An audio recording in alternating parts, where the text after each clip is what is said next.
passed by multiple cars, as I mentioned earlier on. So Nuoff in a very precarious situation, but he often finds himself in these places. He doesn't qualify as well as he races. Up front, they are getting with Lee Aberdeen and Luca Varani not very far apart at all here. But I just want to see how Alistair Haig deals with Marcello Kessler coming around the old hairpin.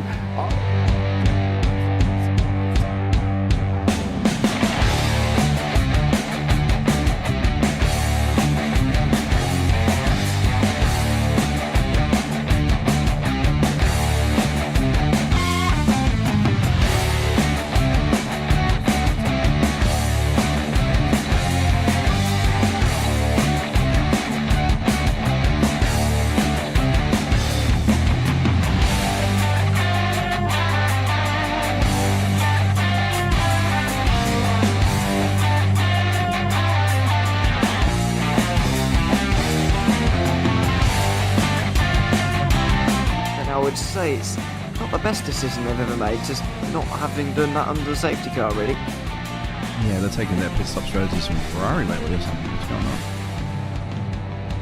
on? In turn one, just too much gas on them, too much feet on the loud pedal, and unfortunately he's dropped him all the way down the order. But Philip Hammer is out in front by an 8.91 seconds.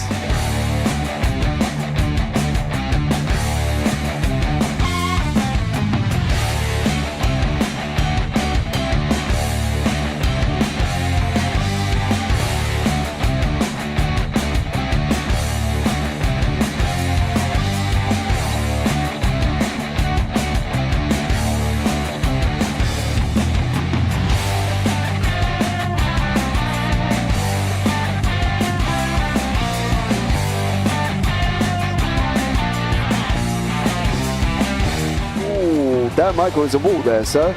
And definitely doesn't want to be hitting that earlier on as well. Difficult, the understeer is in the dirty air through that final corner because it's such a long corner and you get dragged off into the grass very easily. He'll have the slipstream down in towards the chicane. Peterson was briefly alongside, but that slipstream has saved him and kept him in third. Yeah, Varani now lost a little bit of time to Aberdeen, about half a second. Peterson is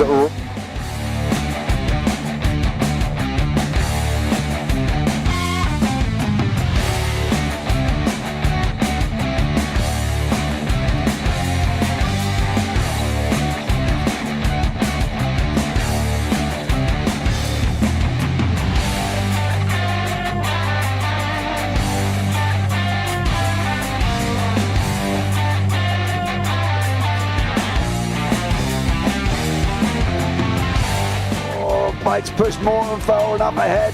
He's got out of line. Is now Pike going to have a go at Werrell? Don't push him off. He's in the championship fight.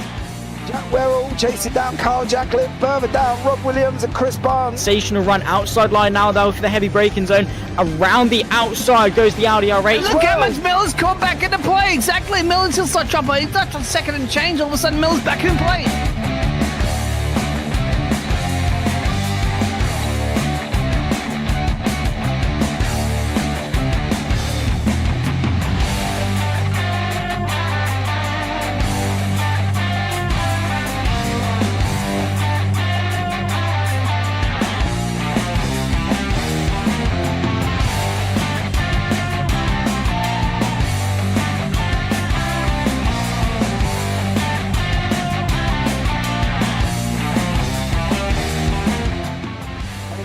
To the back end of Phil Jocelyn. So there's been a lot of movers and shakers in this first 2 laps here for race. Absolutely serious racing league. Everybody's allowed to have fun. Yeah, and it's all about the entertainment. So I hope everybody is enjoying themselves out there in the chat. We know that Ron is been enjoying himself watching. The Burger King machines off into the grass a little bit there as they're really bunching up now.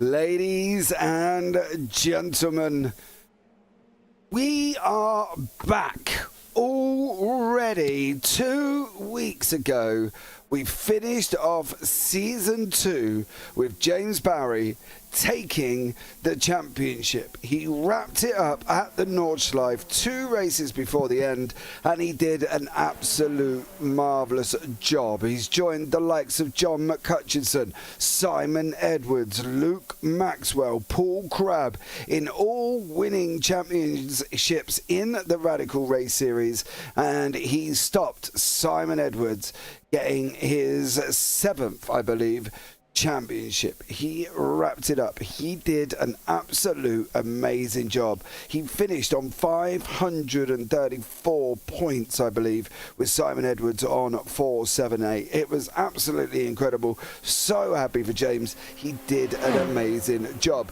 But 2 weeks later, we now start again. It's only a 2-week break. We race every single season in iRacing. The Radical Race Series do the same. So we are here starting off round 1 at Spa-Francorchamps, and it is the Grand Prix pit. Season 3 is underway.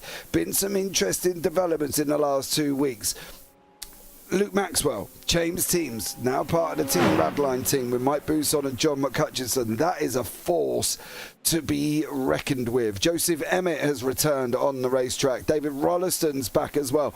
Paul Glover's return. Paul Clark is also back after his jet setting off around Europe, chasing Bruce Springsteen like a groupie that he is as he goes on his Euro summer tour. Paul goes and joins him across Europe on that one. What are we starting with? We are starting with Spa-Francorchamps. 2 races, sprint and feature. 7 laps for the sprint, 11 laps for the feature. The calendar itself, very interesting this season. Alton Park Circuit International with no chicanes, so that's going to be from Shell Oils all the way down into Hislop, so that Knickerbrook straight run down.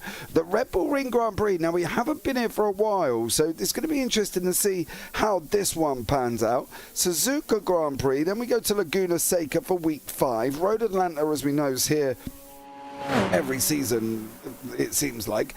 Silverstone Circuit Grand Prix layout. The Autodromo Nazionale Monza, which is the Grand Prix circuit. We go there on August the 1st. Road America, Phillip Island, which I'm looking forward to, and Sebring International Raceway will be week 11. Week 12, gotta wait for it to be confirmed. It is not done yet. We don't have it at the moment. As soon as we get an announcement of where we're going on week 12, I will let you know. We will see where we're going to end up. I am James Parfitt. I'm going to be joined not by Mr. Ewan O'Leary this season, by Nicholas Hillebrand, who's going to come in for the first 2 races with the summer holidays. It's going to be a little bit fractured, but we will be okay. We will have somebody here every single week, and let's bring Nicholas into the booth. Nick, welcome in, buddy. How are you? Thank you very much for the great introduction. I'm doing quite well. I'm looking forward to some exciting racing with these wonderful radicals around Spa-Francorchamps. Yeah, it's going to be an interesting one here. James Barry went out last season. Now, the season before, James was getting quicker and quicker and quicker, and we did say that if he can keep up consistency, he will be a force to be reckoned with in the championship. Now, last season, he came out and he was a force in the championship. He had a great first half, not a great second half, but he managed to hold on. There was a little bit of controversy at the Nordschleife on how he took the win, because he let Simon Edwards through before they got onto the dotted line and then redrafted him before they get back to the end. But to be honest, I think any wannabe champion would probably have done the same thing, if you catch what I mean. So he's done an absolutely amazing job. He's joined the likes of Simon Edwards and Paul Crabb, John McCutcheon, Luke Maxwell was all winning championships here. So it's going to be on Paul, isn't it? It's going to be on James, sorry, to come back and try and defend that championship. Yeah, absolutely. And I think right now he's looking at a very, very strong field, of course. In practice that we just had before, it didn't look quite as if he was, feeling 100% at home yet. Simon Edwards, Joseph Emmett, and, Mike Bousson, a lot more in the element. Simon Edwards, of course, last season's P2, but he seems to be already quite on edge already, quite ready to go. And that's something that, of course, you always have to look out for. How did people use these, even if it was short, these in-between season breaks, how were they using that? Were they keeping their weapons sharp, and, what did they come up with next? I think that's the thing, to be honest with you. I think some people probably would have just sat around and chilled out. You know what I mean? I know I loved week 13 because I got to be able to sit down and chill out and, you know, go out with the wife and stuff like that, because obviously we're constantly busy. But it's interesting. Some drivers will do the same thing. They might not race during week 13 at all, because some of them might not do officials as much as others might, you know, and that's the thing. I think if they've gone out and chilled out, it probably might do them some good. 12 weeks is a long season, every single Thursday, Nick, and you know there's lots to do outside of the racing world.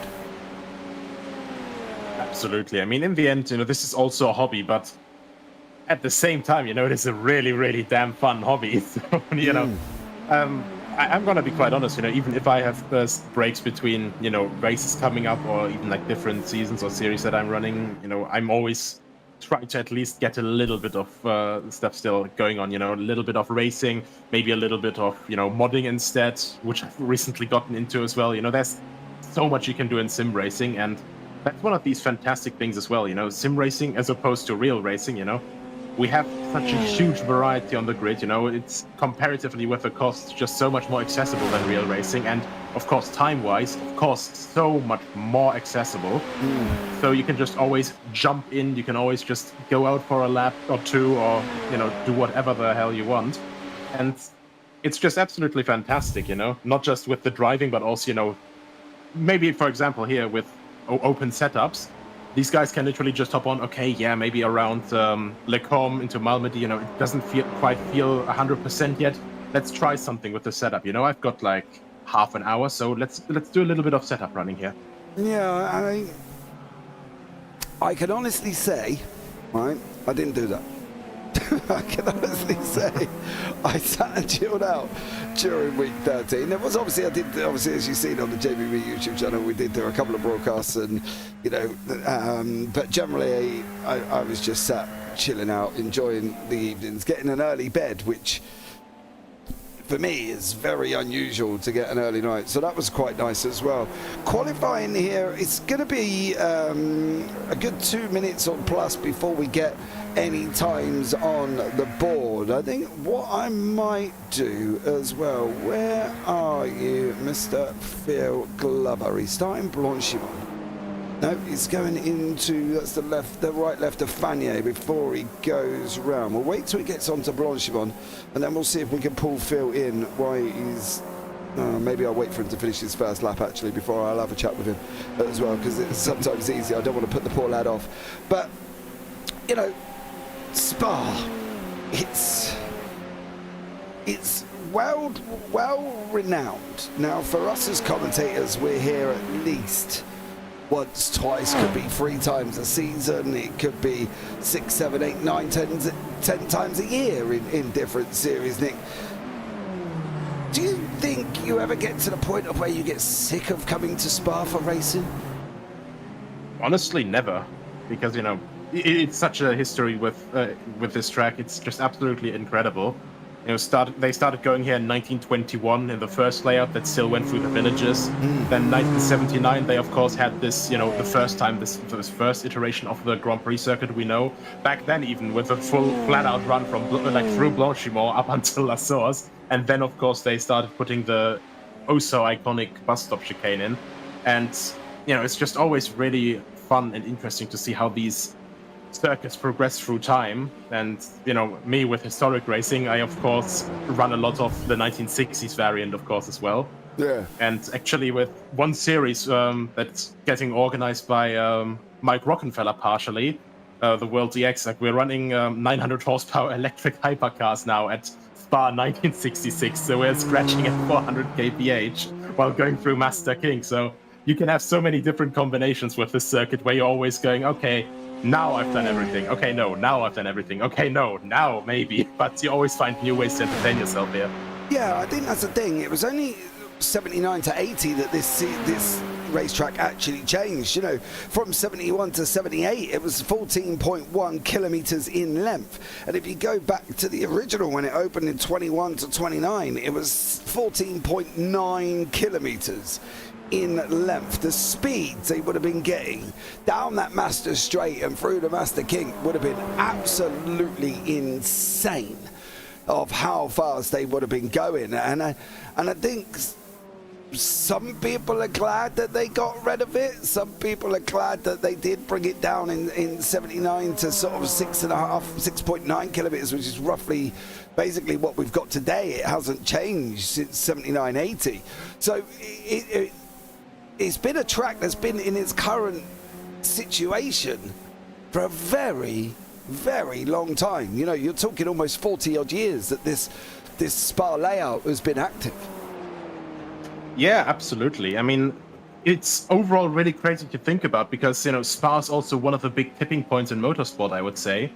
You know, of course, 1966, also from the same race, a very nice recording exists in that Goldwyn-Mayer Grand Prix movie, you know, where they filmed the first lap and then everyone started crashing because in the middle of the first lap it started raining. That actually was the race where Jackie Stewart had his huge accident at Master Curve, was trapped underneath his car with fuel going on him for like 14 minutes while Graham Hill and another driver tried to get him out.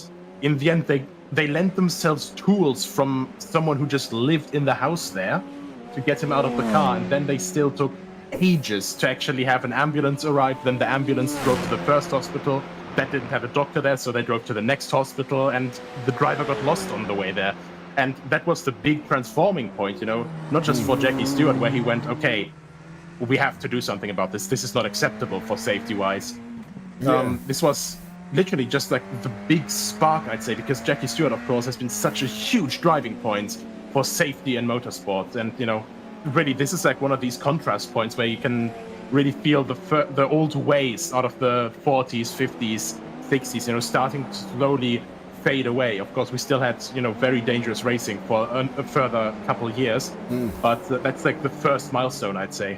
Yeah, I think to be fair, they're probably right. It was, you know, going back to the point of where racing drivers were like dispensable toilet paper, you know, they came, they crashed, they died, the next one jumped in who wanted to go. So I think that's the thing. I think since this layout has come about, it's done its bit for safety. You know, there was a lot of changes going on as well with coloured paint and stuff like that all throughout El Rouge and Radion, so that's going to be interesting to see how that one works. We've got about 2 minutes 10 of qualifying. We've got Simon Edwards on pole with a 2:11.834, James Barry on a 2:11.865, John McHutchison 2:12.025.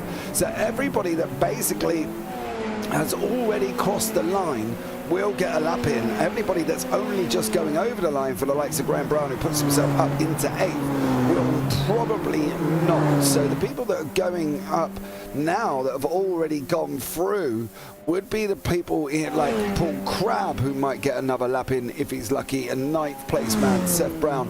Everyone behind that are not going to get another lap in, and to be honest, I think it'll be a struggle even if Paul Crabb does. So at the moment it could be James Barry, the last one over the line. The defending champion has got yellows on the board, there's no greens at all. McHutchison has got a little bit of an improvement, he's going to be coming over the line as well. Is he going to make an improvement at 2:11.881? No improvement on 3rd place. What about James Barry? He's coming over the line as well. What's he going to get onto the clock? A 2:12.087. No improvement again. Nick, the problem is with Spa as you get later on during the end of the session of qualifying, tyres start going off and you just can't grab the extra temps that you need. Yeah, that's absolutely true. And I mean, with these cars, it's so tricky because they, of course, these are the first stages pretty much of high downforce cars, proper high downforce cars. And that's basically what Frederick Verviche, you know, the ex-Audi driver, basically told a friend of mine who was teammates with him in ADAC GT Masters, you know, you have to drive a downforce car. So what? Like, we drive GT3s, those are already downforce cars. No. 700 kilos, proper downforce. And these cars, of course, despite all of this downforce, they put enormous loads on the tires, especially around here. You know, you have Double Gauche or Pruon, and of course you have Campus Stavolo, you know, where the downforce is starting to creep in again. But of course you're expecting a lot, and really a lot from the tires to just hold up. And with the track temperature as well, you know, you have a few straights here where it's allowing the tires to cool a little bit, giving them a bit of a break. But of course, when you're pushing on the limit in qualifying, that's always a rough one. Yeah, I think that's the thing. They're going to be pushing each other immensely here, and it is Simon Edwards that has taken that pole position. Let's bring you up the grid for this sprint race. Simon Edwards on pole, James Barry in second. That is a mouth-watering front row if I've ever seen one. John McCutcheon in third, with Luke Maxwell in fourth, the newly Team Radline driver. Mike Buson is Team Radline 3, 4 and 5, with Paul Crabb 6, who's also part of the Team Radline, so they've locked out 3, 4, 5 and 6. Paul Clark in 7th, Graham Brown in 8th, Seth Brown 9th, Jamie Bird in 10th, David Rollison 11th, with Damien G down in 12th. Then you've got Phil Jocelyn, Robert Woodward, Joseph Emmett, Michael LeMay and Phil Glover. Paul Clark has said he will be probably a little bit rusty, as he has not done much practice. As we know, Paul is a massive Bruce Springsteen fan and literally travels around Europe when Bruce comes over. Have they introduced rain in the Radicals? They have not, Phil, not this time around. And I think, to be honest, I don't know. Is it going to be manic when they do? Absolutely, Phil. So there you go. Zaltura's vroom vroom, he says. Vroom vroom vroom. Hiya, Nico. So that's clearly a Nico Hillebrand fan. A friend of mine. There you go. A friend of mine. So I gave a bit of a shout out for here as well. There you go. Thank you so much for joining us. Thank you for coming along. Race 1 is going to be up and running. 1, 2, 3, 4, 5. And the new season of 2024, the third season, is up and running. Paul Crabb did not go anywhere, and he still has not gone anywhere. There was contact behind, I believe it might have been Graham Brown, but it's Simon Edwards who takes the whole shot for the first run down the hill into El Rouge at the base. Simon Edwards, James Barry, John McCutcheon, Luke Maxwell and Paul Clark. Poor old Paul Crabb, he did not even get off the line before he got hit up the bum from Graham Brown, who was not expecting him to be there. The first run now down the Camel Straight. Who's going to get it? Edwards is on the inside. Barry pulls out. He's trying to go around the outside. Edwards is going to give him a little bit of squeeze coming into the corner now. No, James Barry does not make it through. I tell you what, Simon Edwards got off the line there, Nick. Got James Barry and John McCutcheon right behind him, but Paul Crabb didn't even move, not once. Yeah, I think just dropped the clutch a little bit, unfortunately, there. You know, a little bit of a stall, and of course, right behind him, you know, the drivers behind him very, very caught out. Luckily, this was only seemingly a light contact, but very, very unfortunate, of course, for Paul Crabb, the Team Radline driver. But so far, everything seems relatively tame. You know, everyone's sort of filing in there. I think they're all just getting tires up to temperature, now getting into that rhythm around the lap. And I think that's the first 7 guys that are basically with just barely outside of being within 2 seconds of each other overall.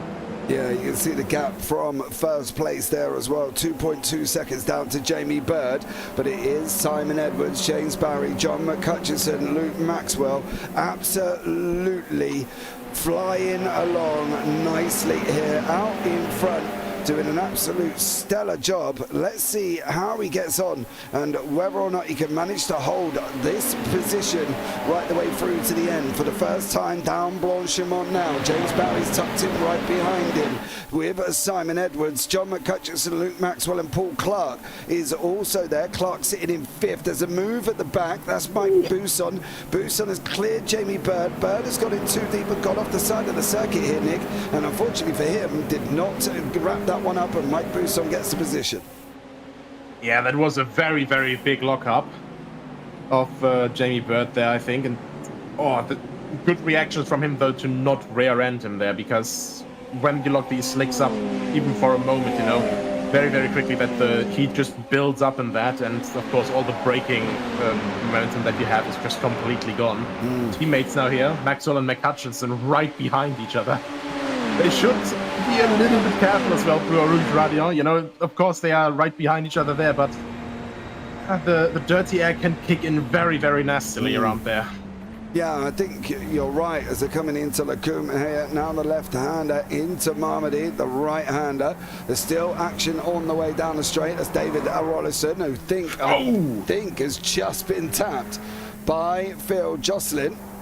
And I think David Rollison has just been sent round there. And Phil Jocelyn in the yellow. He goes up the inside. Rolliston's on the outside. Comes in. And there was the slightest bit of contact from Phil Jocelyn. There was a big lock up there. Joseph Emmett and Phil Glover went straight into the back. Glover's got no front end whatsoever on that Radical. And unfortunately for him, not a good look. I'm sure they might have a look at from the stewards. Yeah, most definitely. I mean, that was just a classic chain reaction. It just happened so quickly through Lecombe. Because, of course, you are on the Camel Straight. You have this complete long stretch where you're just getting close to each other with slipstream. And then all of a sudden it goes from 2-3 lanes down to essentially 1.5 lanes. And not everyone always has this ability, to just completely evade out of the way. And of course, this complete speed differential that you all of a sudden have. So yeah, really unfortunate. A couple of the guys, I think, just completely caught out as well and couldn't really react in time, unfortunately. Yeah, absolutely. I think on that one, as we're on board with John McHutchison, it's got Luke Maxwell. James Barry is trying to get close to Simon Edwards as he's going into La Source now. The right-hander, he's got to hug the wall. He has got a little bit of a run. Is this going to be Barry's move? On the way down the hill they go now. Coming on the down into the base, which is the El Rouge part of the racetrack, up through Rally on the right-hander, coming out of Rally on the other side. Now we go on the Camel. Is James Barry going to follow Simon Edwards? He probably won't do it this lap, Nick. This is the thing, I think, as well, when you're drafting anybody. Do you take it early or do you take it late? That's the thing. Are you going to chance taking it late and then hope that you can hold it for the lap that he's behind him? Yeah, that's a very difficult thing, especially around here with how much this track likes to eat tires when you're pushing it on the limit. I think James Barry will probably just try to sit back a little bit, just try to keep it a bit relaxed up until pretty much on the last lap, because right now he can keep up the pace. He can stay within half a second. That's well within slipstream range. And I think he's basically just biding his time right now, trying to make Edwards maybe motivate him a little bit into mistakes. Because, of course, if you have a flat spot here as well, that will very much cost you dearly, of course. Yeah, do you think he's trying to get him to scrub his tyres a little bit? Because obviously putting him under pressure makes Simon Edwards work more, which puts heat through his tyres, which obviously makes him then sit back and use his tyres. So come the end of the 7 laps, James Barry's going to be in a better position. Yeah, absolutely. And I mean, at the moment, Barry doesn't have to look behind him either, because McHutchison, even with his teammate, and I think McHutchison and Maxwell will probably be trying to work together there, to try and do this little bit of, you first, no you first, that they basically just might shift around on the straights a little bit. So they keep just gaining from the slipstream they can give each other. But right now, they can't quite match the pace up ahead. We see in P1 and P2, 2:11.9, 2:11.8. And right behind that, McHutchison and Maxwell, that's 2:12.3, 2:12.2. So the fastest lap there is not quite on the level yet, though just now, John McHutchison, 2:11.9, getting into that area. And now he just has to hope that his teammate, Luke Maxwell, also could be able to keep up with him there, and then they take the fight to the leaders. Yeah, David Rolliston's got no rear wing. I am quite surprised that he's not spinning round rapidly there. Is David Rolliston. Back up front, Barry's now got the inside. He's going to tuck in once more. Busson's pulled out behind Paul Clark. You see that in the background. No move from James Barry. What about Mike Busson? He gets covered off by Paul Clark. They don't call him Paul Super Wide Clark for no reason. That's not because he's easy to overtake, because he is not easy to overtake. So keep an eye on that one. Michael LeMay, Damien G and Paul Crabb, who has finally got going after, for whatever reason, did not go anywhere off the start line there. Michael LeMay into 12th, Damien G into 13th. Busson did pass Paul Clark in the end. Just as we cut away from him, we will have a look back at how that one materialized, and Busson gets the inside going into Rivage by the looks of things. Job done for Mike Busson. Paul Clark just left the door open a little bit too much, inviting Paul Clark in. Very much so, and yeah, I guess that was just a perfect run out of Malmedy. And then, this downhill braking, it's very difficult to get it properly, but if you can get it properly positioned, and he had that overlap, Paul Clark knew, okay, I have to leave the space here. And, of course, you have a couple laps more to go. You're basically at the halfway point. He still very much has the chance to catch back up. As we can see already, another 10th down, another 10th down, basically, with the slipstream coming in. And it's honestly quite mad, with these prototypes. Of course, they produce a lot of downforce, but also a lot of drag. So as soon as you have that hole in front of you in the air, this vacuum that just sucks you in then, and all of a sudden you go 10, 20 kph faster. It's just so powerful, even in these small radicals. Yeah, I think you are right, and it's always... They can get... I'm not quite sure why they're not getting closer to that wall. They can carry a bit more speed, because you would expect them to go down onto that curbing before they go round La Source, and that's the thing. And you would expect that from them. James Barry again looks like he's making no intentions at all to overtake Simon Edwards. What about Luke Maxwell and John McCutcheon? Well, I've got a funny feeling. There he is. I did wonder where Luke was. Luke is in front of us at the moment, going into Lacoon. Great job from them guys. And we've got Paul Clark, Mike Bousson not really getting close together on this one. So Paul Clark still trying to go catch up with Bousson and get that position back. We've still got the Michael LeMay, Damien G and Paul Crabb. Now, for whatever reason, Paul Crabb did not go anywhere off the line at all, Nick. I'm wondering if he had some form of hardware failure that stopped him going off the line. Yeah, it's really difficult, because these things, of course, they have, when you have to launch them, you have to have quite high rev count, of course. You have to very carefully, but, quite aggressively sort of drop the clutch pretty much. But if you do it slightly wrong, especially with a sequential gearbox like these things have, very, very easy to stall these things. So I think it might have been a stall there, but especially considering that, to come back from 17th basically and ways off behind the others, back up to 12th, that's a very, very good recovery drive so far. Yeah, he has. He's making his way back through. There's the Maxwell, McCutcheon, Bousson. That's the team rad line 3, 4 and 5. Barry's still here. I've got a funny feeling this move will be done on the final lap of the race. I think James Barry is holding on here to try and stop Simon Edwards. Now, I don't believe he should do it down from Blanchimont.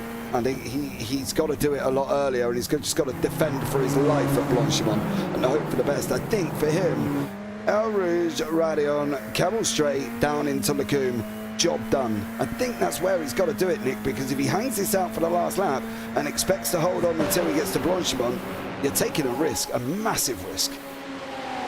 Speaking of risk, McHutchinson just lost 2 places, so something must have happened through La Source there, I think. So I'm not quite sure what happened. Maybe a lockup or something, maybe a bit of a spin, but he completely dropped off there. And yeah, now Clark is looking for a move as well. I can tell you it's got something to do with Luke Maxwell. Maxwell coming into La Source. It's rad lines there. McHutchinson just got it all wrong. I don't know whether he's expecting Luke to go in a little bit deeper. That would have cost John with a slowdown. That's probably why he's lost them positions. But that is Paul Clark back into play. The 3 orange team rad lines. What's Barry going to do this time? I don't believe again. I think this is going to be a last lap move that Barry's going to try. Risky. If it goes wrong, you've got egg on your face. If you get it right, he could be a hero and a winner of race 1. Yeah, I am in fact wondering where he would do that. If he would just do it normally at the end of a Camel Straight or maybe after Malmedy, which are like towards the main overtaking points, or if he just tries to stick with Edwards until quite literally the last braking zone in the chicane, try to just pretty much block off the inside, go down the inside and then block off. Try getting far enough ahead through the first apex to block off the inside for the next one, and then force his way through pretty much. But I think it's quite difficult, especially with someone like Edwards defending. He was P2 in the last season, so I think he wants to make a statement, of course, even if it's just Heat 1. he'll want to make a statement. Okay, this is not going to be like last season, mate. Yeah. We're running here now from the get-go, and I'm going to be the one in front. Agreed. I think that's the thing. He wants to lay this marker down, and if this is where Barry's going to do it, this could be his one opportunity. These guys are trying to, I don't know if they're letting each other through or trying. It's like a Verstappen-Hamilton situation. To you, to me, who wants the DRS? Well, there's no DRS. Barry's gone to the right-hand side again. It doesn't look like he's making a move, and I'm wondering why. I don't get why you're not tucked up behind. So if you're leaving this to Blanchimont, James Barry, you are risking a lot. John McHutchison, Luke Maxwell, Mike Buisson, all in the mix. These three together. It's like an orange... Well, I don't know. It's like an orange conveyor belt, I guess, from McHutchison, Buisson and Maxwell as they're going on there. Who's in the middle? That was Buisson. He got a little bit of a slide on him. They could have given themselves a little bit more recognition. Maxwell's got the white rims, but Buisson and McHutchison have both got orange rims. Oh, Buisson's gone round! Oh, Mike! Marty kept it through Speaker's corner. Oh my goodness. Last lap. Mike Buisson gets it all wrong. Right, here we go. For the final time in race number 1, through we go. Through Fagnier coming into Parfitt. The double right-hander. Is this going to be Barry's opportunity?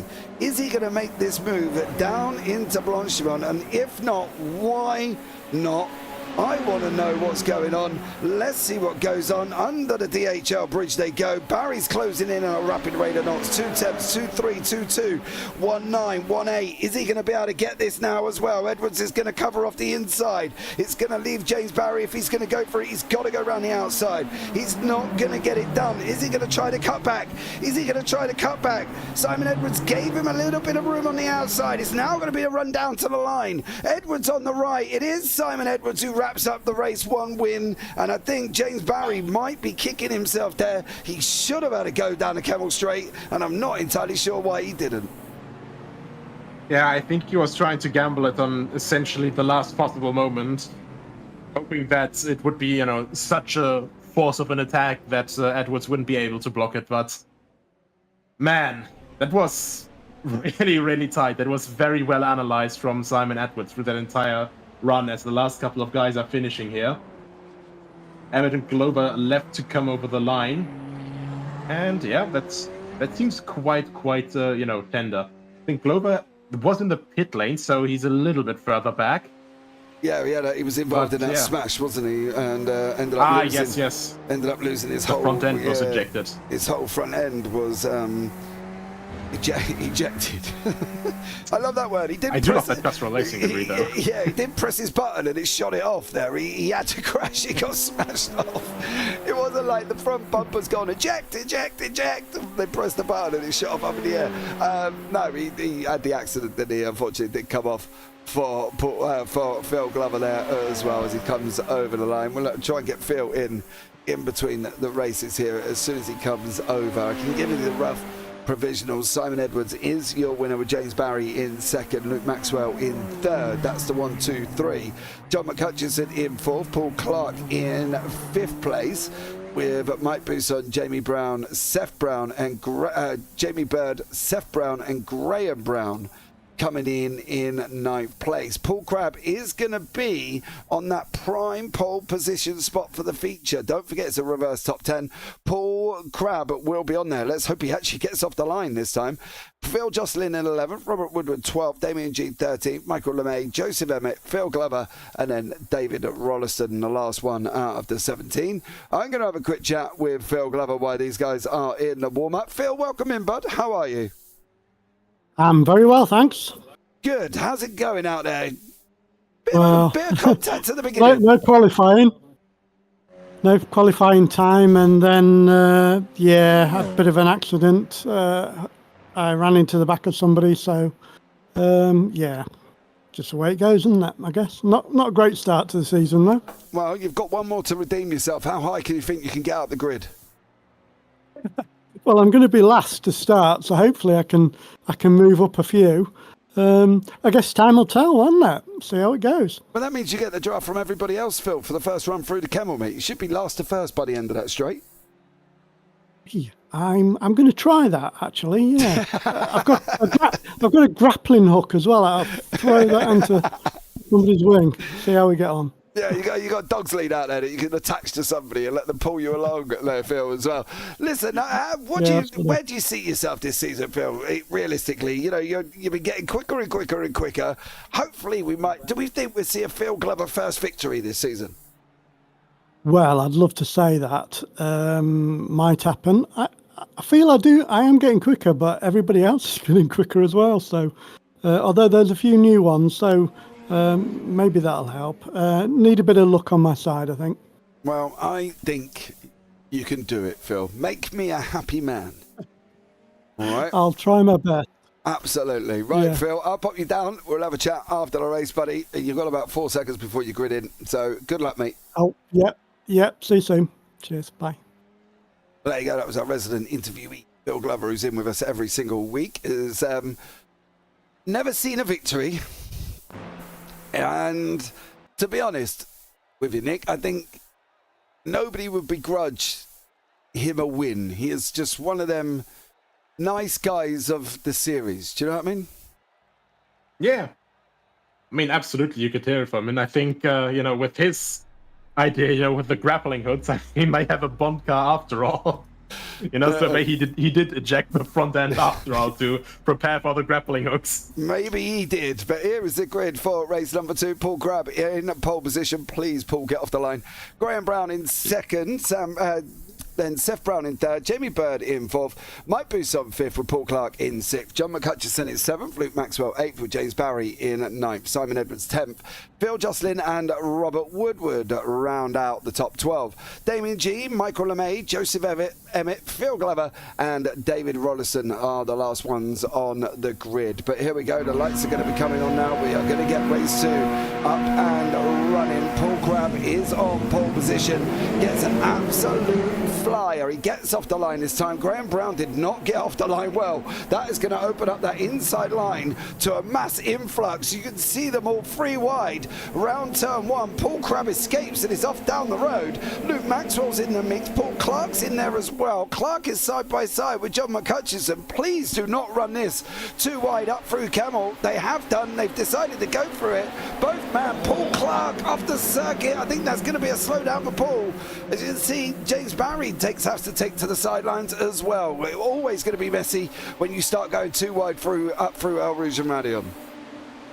My God, did you see how much Mike Bousson had to slow down there? I think his rear end got a little bit loose, and his two teammates right behind him, all of a sudden just closing in on him like a BMW in the left lane on the German motorway onto a normal Fiat. Absolutely incredible that they didn't crash there. But, with Paul Crabb making it to reverse grid pole, I think that was evidently one of the best recovery drives I've seen so far. Perfectly making it into 10th place for the race, and then securing himself that pole position and now having a little bit of breathing room. Yeah, he's got about 1.6 seconds at the moment. Graham Brown has not, however, got that breathing room. Jamie Bird is in there. Come on, Jamie. This is going to be the season. We're going to overcome this issue of a good race 1, and then he starts high up on the grid on race 2, and then unfortunately he always has a moment, and I do mean always. So let's pray and hope that Jamie Bird can get through this race without any major issues. We're on board with Graham Brown. He's going to be under attack from the purple-pink machine, so customary running the front end here of Simon Edwards. Brown's closing in on Jamie Bird. Bird's defending. He's rocking and rolling around this racetrack. What's Edwards going to do? He's going to be under attack from Mike Bousson. Seth Brown goes to the right-hand side.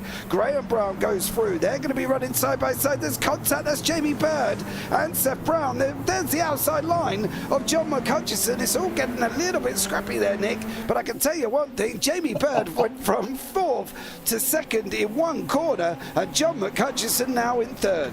Oh, Brown's off, and he's back in the track. Oh.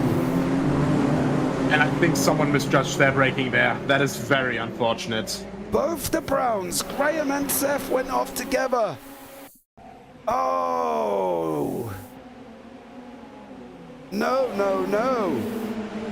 Oh, there was contact with Graham. I'm wondering, though, if there was movement from Seth as to why Graham was so close. He comes over, he cuts all the way across him. Graham just, I think, missed his braking point there and did not see it. Comes across into the middle of the road. Seth escapes and then comes back onto the track, and Graham's there as well. Was that movement from Seth coming off current Graham into the braking zone there, Nick, that caused that problem? I think it was a very late move, but I'd say it was still definitely fair. So it was just, him basically cutting across, wanting to go for the racing line. He was clear after all. It was only one move that he was doing, but it was right in front of him, and, basically cuts right in front of him. Oh boy, braking zone. Slams on the brakes, and, his fellow Brown behind him just didn't anticipate that strong, and I think you can really see that. He tried to move to the inside, go on the brakes, but just unfortunately too late. Just did not get there, unfortunately. So that is Seth Brown. He is still running. Graham Brown is out. And we're on board with James Barry on the roll bar as we're chasing down Luke Maxwell. Maxwell's dropped off away from the likes of Buson, from Edwards, from Hutchinson, who's trying to get hold of Bird. Bird's trying to get hold of Crab. It's all getting a little bit close. There we go. John McHutchison and Jamie Bird side by side. Oh, Bird's off the side of the circuit. Round the outside, Edwards is going to come through. Is Edwards going to take 2 for 1? McHutchison's still going through. They're going to be... Yowzers! I thought they were going to be 3 wide going into the bus stop then. My God, almost. That was absolutely incredible. But everyone just leaving themselves barely enough space to survive.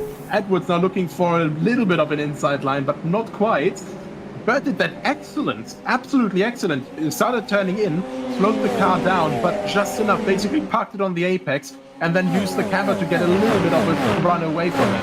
Yeah, if that was an official, all 3 of them would have been out by now. So here we go. Edwards has got the run on Bird. Where is John McHutchison in all of this?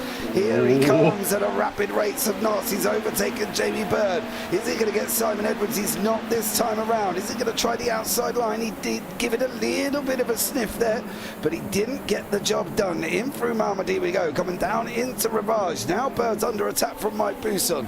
He's got to try and get past Jamie as well. Luke Maxwell's there. They dropped James Barry off by about a second. Phil Jocelyn has got Robert Woodward for company. Phil Glover's in there. He's made his way up 4 places. Great recovery at the moment from Phil as he chased down David Rolliston. Let's see how far we think Phil Glover can get as they're going into still the last 8 laps here. Yeah, absolutely. And I mean, I think right now Phil Glover has a bit of a better race than last time. This time, no situation like that right in front of him to catch him out. I don't know if this was mentioned yet today, in the broadcast at least. You told me before the race, but full VR and a motion sim, I think for this track especially, that must be an absolute heck of a ride. Yes. We did say at Sebring he needs new teeth. By the time his motion simulator absolutely shakes his dentures out there with VR. How he does not vomit his dinner every time he races, I do not know. I put a headset on for about 10 minutes and that was me. Felt like I was on a roller coaster. John McHutchison now just clears Simon Edwards. Jamie Bird still in there. Contact with Mike Buson. Luke Maxwell's in there. James Barry's in there. They're going to come out side by side here. This is going to be the rundown into La Source. Barry's gone through the middle. That is Luke Maxwell behind. Maxwell's trying to come back. Buson's there. Maxwell's sent it. Is he going to get it stopped? Oh, he runs James Barry out so wide. They did get it stopped, but Luke Maxwell absolutely sent it, and he ran James Barry out as far left as he could go there. That was just insane. Oh, I don't think that Barry was too happy there, honestly. Of course, in that situation there, Maxwell, he's going to try and absolutely brake as late as possible. And, in that situation, I think you'd rather hit one of the guys that beat you in the first race than hit your own teammate, because, that is the big racing cardinal sin. You never hit your teammate. No, you definitely do not here. But Phil Glover having a good old battle with Damien G. He's trying to get past David Roy. Whoa! Oh, Michael LeMay! Michael LeMay! Oh, just about kisses the barrier. He's going to have to wait now. You got loads of room. Off you go, son.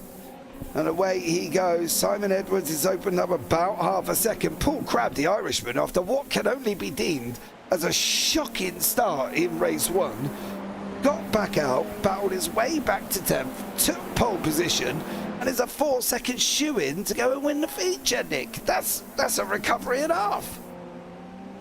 100%, and right now especially, he is building up the gap more and more. So I think, especially right now, he's been running in clean air the entire time. He hasn't been pushing it too much. He's basically at this peak pace that we have from a couple of the guys from Team Redline, for example, who run, I think last lap, it was the first lap of the race so far, 2:12.245. Yeah. Paul Crabb ran with 2:12.7, but he's been running in clean air the entire time. These tires have been experiencing a lot less carrying a heavy load with, downforce not actually helping them. So he's been in clean air the entire time. Simon Edwards had to fight his entire way from 10th up to 2nd. Of course, a fantastic run from him, actually 2:12.0 right now, so catching quite a bit now. But will he actually have enough time to catch up to him and pass him until the end of the race? That's the big question now. The question is as well, I think when you look at it, Nick, if Edwards and McHutchison continue to fight, Paul Crabb's free. And he needs his Team Radline brother in John McHutchison to fight Simon Edwards. Because if he can hold him, keep scrapping away from him, here we go now. Simon's going to be in front. Is it going to be job done, move done? Is Ed McHutchison, he's not made the move. That could be detrimental to his teammate because Paul really could do with John McHutchison having a fight here. James Barry's just cleared at Luke Maxwell. David Rolliston's side by side with Phil Glover. Rollo's gone all the way on. He didn't even make the corner. He pulled Max Verstappen, and let's hope he stays away from Damien G going into Rivage here. Robert Woodward and Joseph Emmett, they're having a good old little ding-dong down the bottom. This is for 13th and 14th, but they are scrapping well. 6 laps to go. Woodward's not going to get the job done into Rivage. What about going round into No Name? Is he going to get that before they go into Bouillon? I know Double Goosh and Speaker's Corner, this racetrack changes its name as often as I wear underpants, I can tell you that much.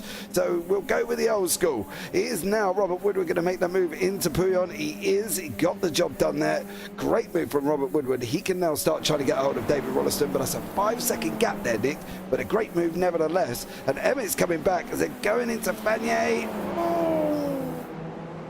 But he goes a bit deep there, but carries more momentum through and is able to stay ahead. So really good anticipation there, really good, also kept off the line because of course, we have cleaning the track in between the race sessions, of course, with the marbles. But of course, after 5 laps with 17 cars, or well, now 15 cars on the track, I think there's still going to be some marbles already, and slicks absolutely do not like those. No, definitely not. James Barry showing you there. He applied too much throw, and unfortunately that back end did have a little bit of a slide. Every little bit of a slide is every single bit of temperature that you are going to put through these tires. That's why you try and stay away from locking them up, because you're going to flat spot them. Try and stay away from sliding the back end because you don't want to put heat in them. You've got to think long term with tires at Spa, especially as you've got 11 laps and you've still got 5 to go. Maxwell's now coming back at James Barry. He's going to get the job done. There's Barry on our right hand side.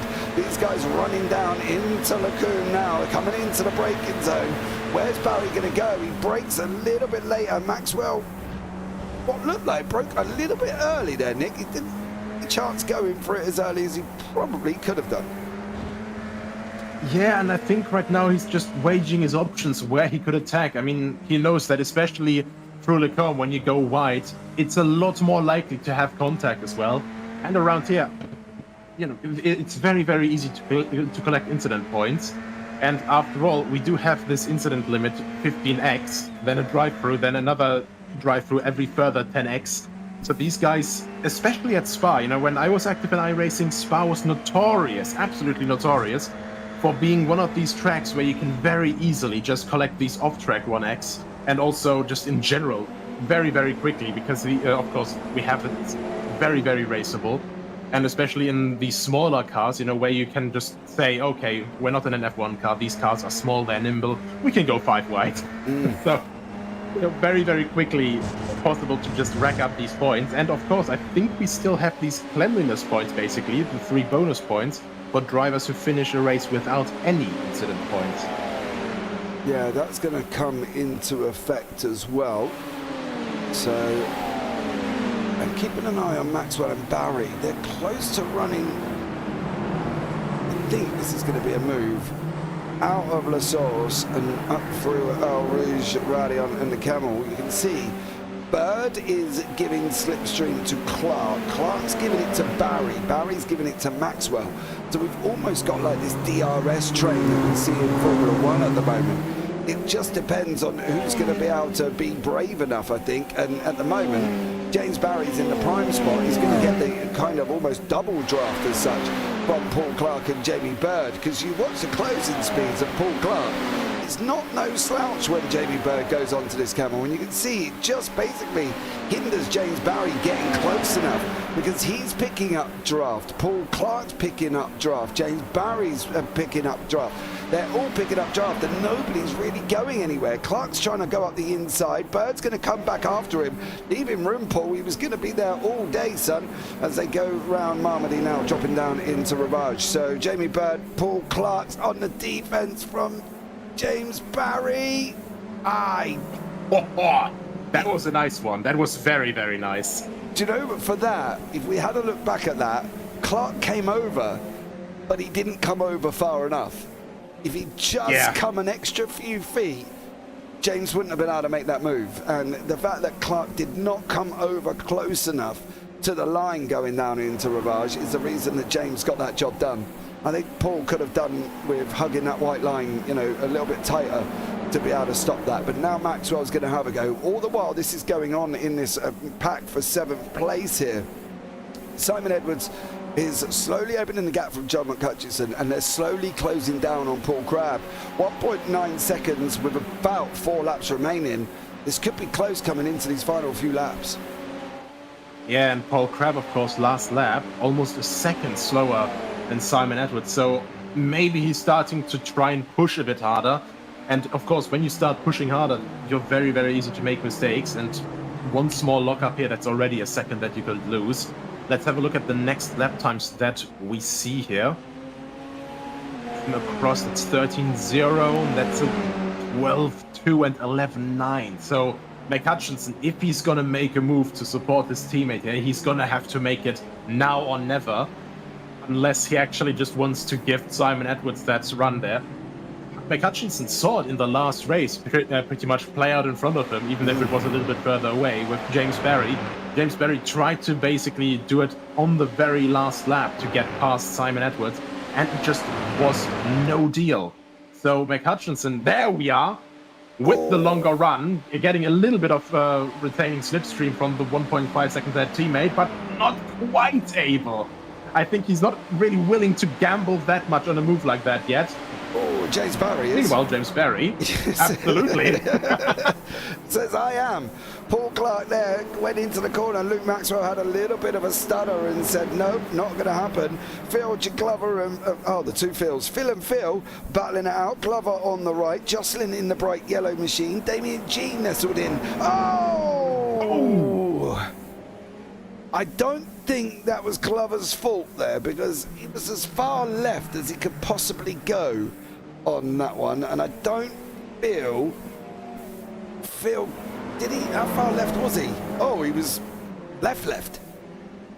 Yeah, that was pretty much as far as he could go on the racing line. So it just happens, these guys were giving each other fantastic space there, and I think just a little bit of arrow push as well, because you don't want to completely lose out. And of course, in Jocelyn's situation, I can't say I would have done it much different. Of course, you want to keep up out of Malmedy there. It's a very, very difficult section there. If you lose a little bit of momentum, you instantly leave yourself open to be attacked from behind. Something we actually saw last lap, exactly that. when Jamie Bird basically defended his position absolutely fantastically, and then James Barry right behind that, he saw Paul Clark, he saw Luke Maxwell, and was like, okay, cool, 2 for 1, I'm gonna get both of those. Yeah, Barry's now has cleared here, so he's in front of Bird, then Clark, then Maxwell. This 4 are going to keep raging on, I think. This is where Crab now is in desperate need of John McHutchison putting Edwards under pressure. This lead, guys, don't forget as well, was 4.2 seconds, literally about 6 laps ago. So he's now been pulled in quite rapidly, almost 7 to 8 attempts per lap, and is now here. He needs McHutchison. You've got to make the move to try and protect Paul. He didn't make the move again, and now this is going to put Paul Crab under a whole heap of pressure here, Nick, going over these final 3 laps. Yeah, I am wondering if they're maybe trying to gamble, with Paul Crab trying to do a bit of defending, and then to pretty much hold up Simon Edwards enough to let John McHutchison through, but you could see him go in deep there. So I think McHutchison is also already, he's pushing very much on the limit of his tires. Lap 9 out of 11, and that's going to be a very, very late stage now, so these guys will have to look out. Jamie Bird still sparring here with James Barry. Really, really great to see, and I just very quickly have to get that out of my system. I've been waiting for the entirety since the sprint race. I love this livery on Jamie Bird's car, very reminiscent of the Can-Am cars of Shadow, and just absolutely fantastic. Love a good Shadow livery. Yeah, very retro there for Jamie Bird. I can tell you, he did pass James Barry, and then James Barry got him again. So there you go. Now we've got this freeway fight here. Paul Crab still, I would say half a second, but it's not going to be by the time they get down into this bus stop. This is going to be a defense and a half. If Crab can hold on to this one for these final 2 laps. We're on lap 9. We've got lap 10 and 11 to go. So we're going to see how he gets. Don't leave the door wide open. It's open. You're going to get robbed. Oh, yay. Man, he left. Simon Edwards could have That's exactly what they're looking at. Yeah, look at that, how he's holding him up, but it's such high risk. But he left These guys have nerves of steel. Yeah, but there was no defense from Crab. He left that door so wide that Edwards could have walked in and robbed his TV. It was that wide open. If you're going to defend, defend. If you're not going to defend, defend. Don't defend. You can't leave a door ajar and expect the robbers not to come in and nick your sofa, your TV, and your gaming station. You know what I mean? Come on, Paul. Give it some, son. Which way are you going to go? He don't even know which way he's going to go. They're going to be side by side going into Lecombe. Paul Crab, Simon Edwards. Crab's got to send it in. The Irishman here. Is there going to be contact? There's a little bit of argy-bargy. Crab's holding on. Hutchinson's trying to get his nose in there as well. Now coming down into Ravage. These guys are going to be battling out. We've got another lap of this, Nick. I don't even know if I can handle it. Oh my God. These guys. Absolutely incredible here. So the teammates working together, of course. Simon Edwards trying to do his best to break through, but man, oh man, I don't know if Paul Crab has maybe misjudged it there, but now not room to misjudge it. It's very big risk, and that's Paul Crab going off, but that opened the door for John McHutchison. Oh my God, that was just a little bit too much risk, I feel. I don't even know if that's...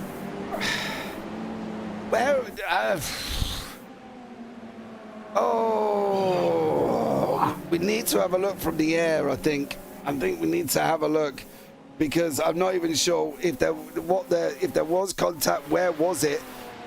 This is the situation. That's early on going in. You can see Crab goes into Lecombe.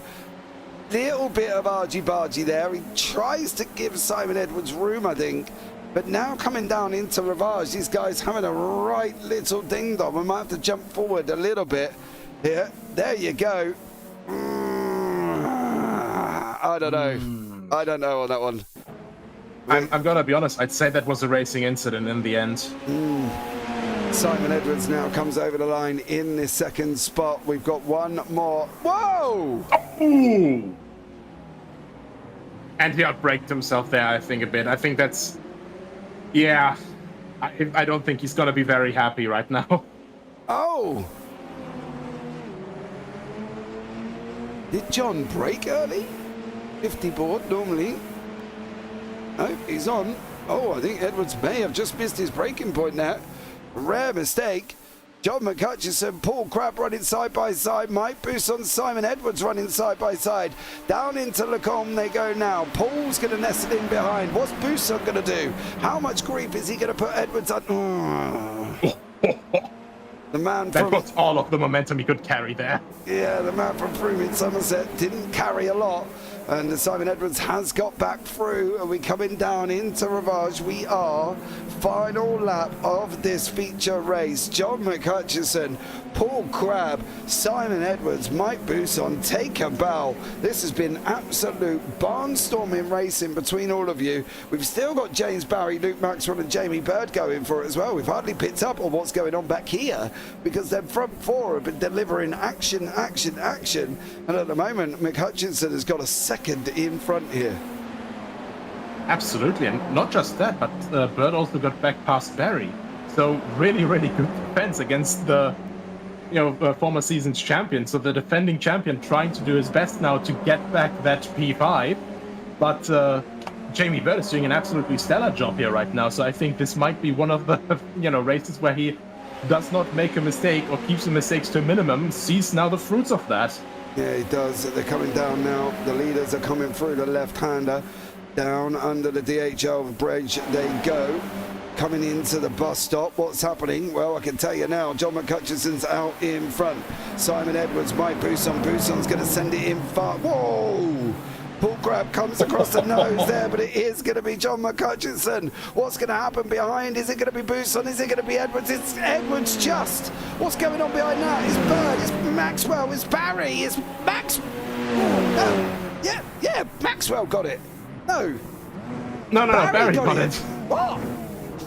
I thought 16,000th of a second and 96,000th of a second. What is this? I thought James Barry was ahead. No, I thought Lou Mac. Oh, never mind. I don't even know what's going on anymore. I don't know. There was just a whole lot of action going over the line. I honestly thought Luke Maxwell got this. Let's have a look here. Because the line's there.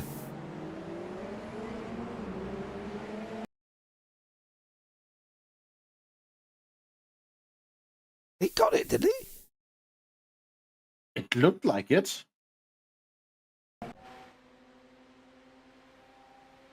I'm a little bit confused there.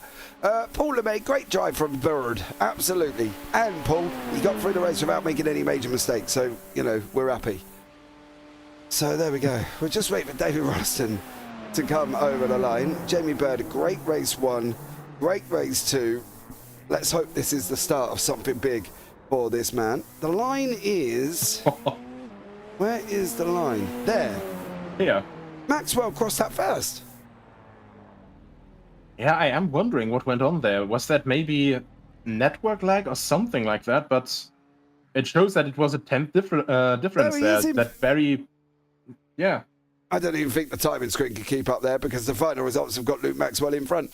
John McHutchison takes the victory, which can only be described as just been absolutely incredible because there was contact, there was Paul Crabb out in front, then there was contact with McHutchison and Edwards, and then it was just all a little bit messy. Paul Crabb got the second place. Simon Edwards grabbed the third with Mike Buson in fourth. Jamie Bird, marvellous fifth. Well done, son. Take a bow. Happy days. You've only lost one place. Great job. Luke Maxwell and James Barry, they literally come over the line, well, as you can see on the right-hand side, separated by nothing. Paul Clark got 8th, then Damien G, Phil Glover, Robert Woodward, Michael LeMay, Joseph Emmett, David Rollison, Phil's Jocelyn, Seth Brown and Graham Brown did not finish the race there as well. David did, but it was 4 laps down. Also, Paul, where were you this evening? Come on, let's hear this one. Currently. So I'll tell you what we'll do in the meantime. Let's have a chat with my boy Phil Glover, who was up 6 places here, who's still driving round Spa. He loves it that much. Phil, welcome in, buddy. How are you? Now then. Oh, not too bad. I tried to make you proud, Dad. Oh, you did, son. I'll tell you. I'll give you a lollipop next time I see you.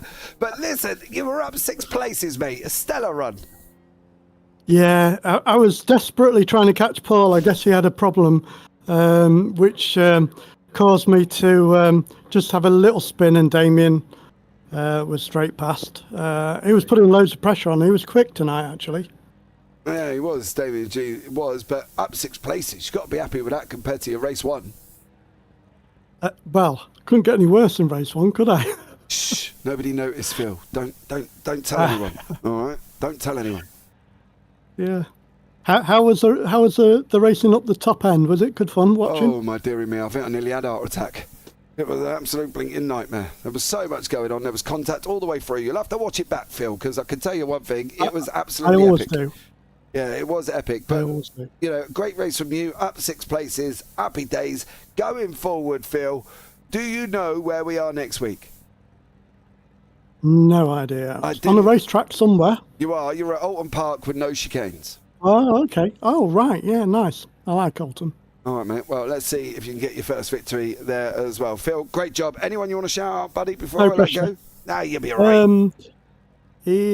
I don't know. Well, you guys, as always, and everybody in the league, and of course the people that organise it. Awesome stuff. Phil, pleasure. And as Simon, always. he sent me a setup as well, so that always helps. All right, mate. Awesome stuff. Well, Phil, thank you so much there, buddy, and chat to you next week. Yep. Catch you later. Cheers. Bye. Wait. Right, let's go in reverse order. We'll have a chat with Mr. Simon Edwards. Took the race 1 victory from James Barry, grabbed himself a 3rd place in race number 2. Not bad for a man who started in 10th place. Let's have a chat with him now, as he was just involved in an absolute epic race. Simon, welcome in, bud. Hi there. Hello, mate. How are yeah, you? It was an epic race. Yeah, I heard that. It was epic. I didn't mean to run straight in the back of John there, but luckily it didn't affect him long term. Oh, I didn't think that was actually on purpose, mate. You kind of just looked like you missed your breaking point. I didn't really miss my breaking point. I just used mine, which seems to be a bit later than everybody else's. And I just brain faded and braked where I normally brake. Then I just ran. I couldn't stop anymore, so I ran in the back of him. Yeah, we've just watched it. How was it out there? You had a battle with James Barry. I honestly thought, Simon, to be fair, in race 1, Barry was going to make the move on the final lap, and he just didn't. And I was shocked about that. Were you shocked that he didn't come at you on that final lap in race 1? Yeah, I think so, but I do think my pace out of the critical corners was making it difficult for him, and I think he's probably just going for points and trying to get just get the first race out of the way. I mean, if he'd gone for a big move, I'd have just let him go, and tried to take the points in the second race, which I screwed myself up in. But it was still epic. I still enjoyed it. I don't know what happened with Paul. We kept seeming to glue together. Yeah, you literally looked like as you come round put on, you just attached. And then all of a sudden iRacing said, nope, get rid of each other. And Paul went flying off the right-hand side. So, but let's talk about it then. Race 2, 10th place, down into 3rd. And I've got to be honest, you've still got to be happy, because when you race in a race like that, you must come off smiling, surely. Yeah, it was a lovely race. There's no complaints from me. That's how a draft race should work. John had as soon as John attacked me, I let him back pie, just so that he knew that I wasn't going to fight him while we were trying to catch Paul. And then he gave me a little bump draft down the straight and a bit. So we understood each other there. And then I know we tried a cheeky pass when we got close enough so that he had first go. So I stopped that one. But that was the only fight, and it was only a minor fight. He backed out straight away when he knew I wasn't going to give it him.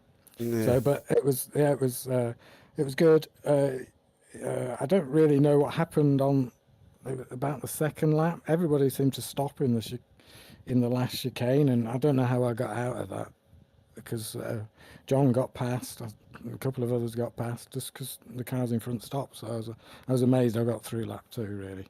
So Yeah, it was an epic race. I'm trying to think back to what that was, whether or not that was initial contact, because I know that Seth and Graham had a little bit of contact going into La Source, but just wondering if it's The one. Maybe he got a tap going into the chicane, and that's why he was. Yeah, so it slow. all kind of went wrong. But overall, great evening of racing there, Simon, as well. What's the aspirations for this season? Because you've had some epic battles over the last few seasons, but let's be real about it. And I think you're going to be in for another one now. Do you think you can get the likes of John and James and even Luke and Mike this season? Can we see it this season? I think we're all in with a shout this season, so it's going to be epic if we can have great races like that and all stay in the race. I agree. Maybe Paul's going to join us. You never know. Well, we didn't go anywhere. He's a past champion. Yeah, we didn't go anywhere in race one, Simon. You might not have seen it behind you, but he literally did not move for some reason. Oh. So I'm going to have a chat and find out what went on with him now. But Simon, thanks so much for joining us, bud. Anyone you want to shout out this time? I'll give a shout out to James for the championship last year. I didn't manage to get to congratulate him, so I'll give the shout out to James. Awesome stuff, Simon. Thank you for so much for joining us, and we'll see you next week at Alton Park. Yeah, good track. Love that. See. Right, next up, we will have a chat with the Irishman, Paul Clark. Paul Crabb, he did not go anywhere in race one, apart from when he went 2 feet forward after getting hit by Graham Brown. Other than that, he battled his way back up into 10th and took a race to Paul. Paul, what happened? What happened? My bloody start button stuck down, so I never launched. So yeah, when you release it, it didn't release. So I had to go back into the pits and thump my wheel a bit, and it let me do a pit start. So I didn't because I hadn't crossed the start line. Put me in the pits, and I did a pit start, so I didn't have to do a tow, and it repaired the damage that Graham had done me. I tell you what, the luck of the leprechaun was on your side there. I tell you, did you give it the old Irish screwdriver, Paul, and in the pit lane? I certainly give it a bit of a thump, that's for sure. I seemed to sort it out. Yeah, mate, you got away with one on that one because that was like a 3-minute tow from where you was, even though you're right back near the pits there, mate. And then you took pole position. Did you sit there and think, oh my God, I really need to get off this line here because otherwise this is all going to go wrong? I went for my old tried and trusted start, which never fails. But it's slightly slower. So I did that start instead. I thought, no, let's go with the easy peasy one, and that was fine. And I had good pace in the opening couple of laps. So I managed to make a gap, and I thought the buggers they're gonna slowly creep up on me, and that's what happened. Once John and Simon had decided to stop fighting each other, then they kind of cruised up to the back of me with a couple of laps to go. So I tried to defend a bit, but I ended up having, I don't know if it was neck code or what with Simon, but I ended up with a couple of 4Xs, which put me to 14X out of 15. So I had to be ever so careful after that. Ooh. Yeah, you guys got stuck together, which was really bizarre going down into Puyon. You kind of got stuck together, and then iRacing kind of said, nope, separation time, and spat you off to the right-hand side, Paul. It did feel like that, because I didn't feel a clunk or a thump or anything, and I don't think I got any significant damage. So anyway, it was just one of those things. Yeah. So anyway, I was more than happy to come in second. Just really, I looked into it, but yeah, it was good fun. I got one final question. It has nothing to do with the racing at all. Where is your Team Radline orange livery? Where is it? Where is it? How do you mean? Well, I expect it's in trading paint somewhere. Well, it's not on your car though, Paul, is it? Yeah, I don't know what I've got on my car. Oh, I've got my all Ukraine livery, haven't I? I've got a yellow and black one. Yeah, yellow and blue. Oh, was it? Well, all right. I can't get quite that close to the screen. Yeah. So where's your orange one with the rest of the crew? I don't know. I mean, this isn't a Radline event. I'm not going to give way. I'm not going to do a Mr. Busan and say after you, Mr. McHutchinson. No. Oh no, I just wondered because Luke's joined the team. He's got an orange livery already. I just didn't know if I didn't know if you were like sent down the pecking order, Mr. Crab. No, not at all. I just haven't applied it for this series. That's all. There isn't any anything behind it. It's just that this is the delivery I've been running for a couple of years. What I really wanted was my old green and white Jaguar livery, but that's on the SR8. Sad times. So, Paul, listen, last question before I get your shout-outs. Are you going to make it this season? I'm going to try, but I've got a lot of stuff coming up over the next 6 weeks. So I'm going to try and make as many as I can. I'll certainly make the next 2 or 3 weeks, I think. Awesome stuff. But I will have my marching orders on some nights, that's for sure. So, yes. Happy wife, happy life, dear sir. Anyone you want to shout out before we let you go, Paul? Oh, shout out really to Simon, because I think I was a little bit harsh on him. Although he did give me a couple of 4Xs, they were a little bit self-induced. So definitely, I feel I was a bit aggressive with Simon. So apologies if I caused him a bit of aggro. Although he did take John out, didn't he, or tried to? Yeah. So I expect that. Yeah, I'm not sure I should be too apologetic. Paul, well, pleasure as always having a chat with you there, buddy, and hopefully we'll see you next week at Alton Park. Yeah, hopefully, and nice to be chatting to you guys again in a long time. It has been a lot. That's because you don't show up every week. I know I had a bit of a gap towards the end of last season, but for one thing and another, it wasn't throwing my teddies out the pram. I just couldn't make it. That's fair enough, mate. No worries at all. Well, hopefully we'll see you next week, bud. Yeah. Okay. Take care. Cheers, guys. Right, and the final interview this evening is Mr. John McHutchison, fourth in race 1, up 6 places to take the win in race 2. I can tell you one thing, Paul Crabb was wishing that he was going to fight more with Simon Edwards than what he did, but he didn't. There was contact, he came through and took the win. The William Wallace of the SR10, Mr. John McHutchison, welcome in, bud. How are you? Hello, Jamesy boy. How Hello, are you? mate. I'm very well, thank you. How are you? Good, mate. Good, thanks. Good. That was an epic evening of racing, wasn't it? That must have been good. Yeah, there's a lot of instants there, I think.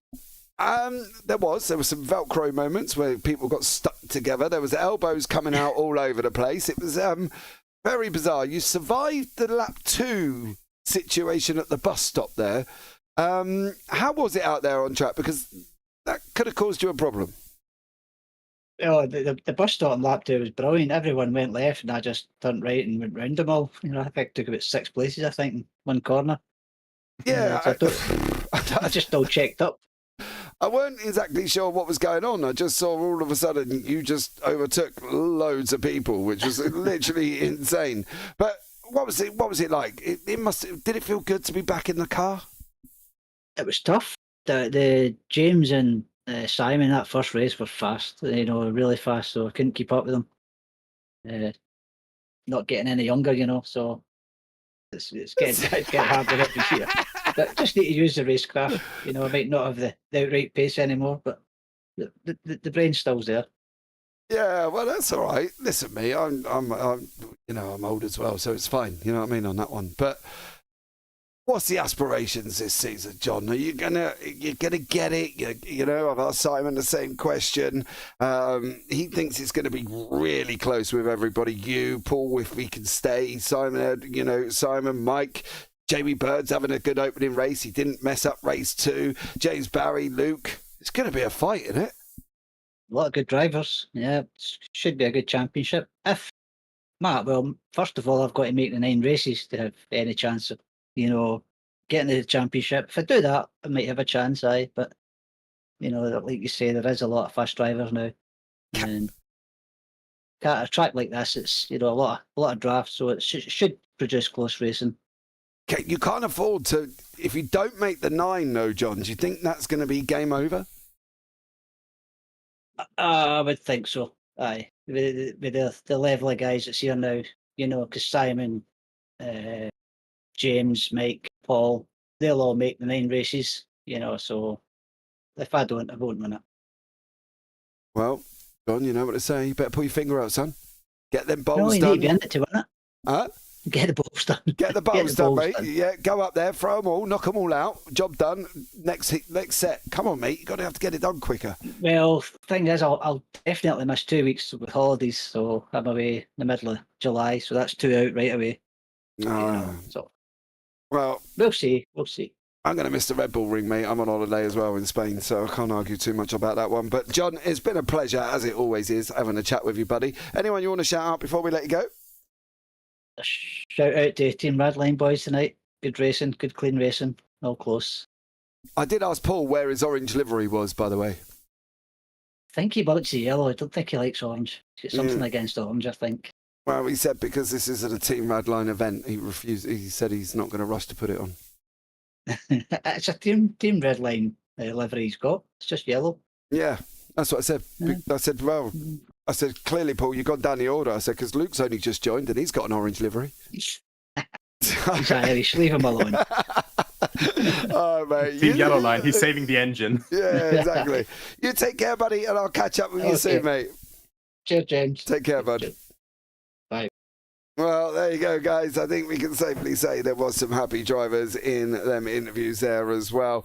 I think overall, Nick, I think we've got to be happy when we get an opening round like that. 100%. And I mean, even better than that, we had absolutely stunning racing. And as far as I could tell, everyone, more than anything, there was no frustration or something, or, oh, I can't believe you hit me like that. It was literally just, all in good sport. Everyone's just going, damn, that was a really good race. That's what you love to see afterwards, always. Yeah, and I think that's the thing, it was friendly, epic racing. And the reason John was talking about the 9 races, guys, is because there is free drop weeks here for these drivers to use if they need to. So that is where John was saying he has to make the 9-point scoring races to be able to be in it. Have a chance, obviously, as you know, John, over the years, he does bowls, grass bowls, or lawn bows, whatever he calls it. So he doesn't always make it. So hopefully he will be here as well. But I think going forward, though, Nico, as well, Alton Park next week, no chicanes. That's going to be a run and a half from Shell Oils all the way down into Knickerbrook. Yeah, absolutely. I mean, pretty much the last time I think they ran this was pretty much in the 60s, in the late 60s. So that was times of the Gold Cup and all that stuff, non-championship Formula One races. So where they also didn't have like any downforce or anything yet either. So interesting layout from interesting times. And I think with these cars here, with honestly quite similar weight area, when you take one of the heavier cars into consideration. I think the BRM P83, with the H16 engine, that was like 700 kilos. This car is 725, but with downforce and, pretty much the same power. So I think we're going to be looking at some quite good racing. I think so as well. Well, guys, that's going to wrap it up from us up here this evening. I think you can safely say it's been an epic evening. Thank you for Daryl Taylor, who's at Download Festival. Paul LeMay, who's just wanted a night off. Tom Cohen's for jumping in earlier on. And, of course, our very own Phil and Zaltorix for coming through as well. Thank you so much from that one. Don't forget to like, subscribe, turn on the bells. We've got some more racing coming up this week. We are going to be having June is quite a quiet month due to holidays, but July is absolutely mental, so stay tuned for that one. But for now, guys, I've been James Parfitt. I've been alongside Nicholas Hillebrand this evening, and as always, take care, have a great week, and you never know, we might just see you on a track sometime. Good night.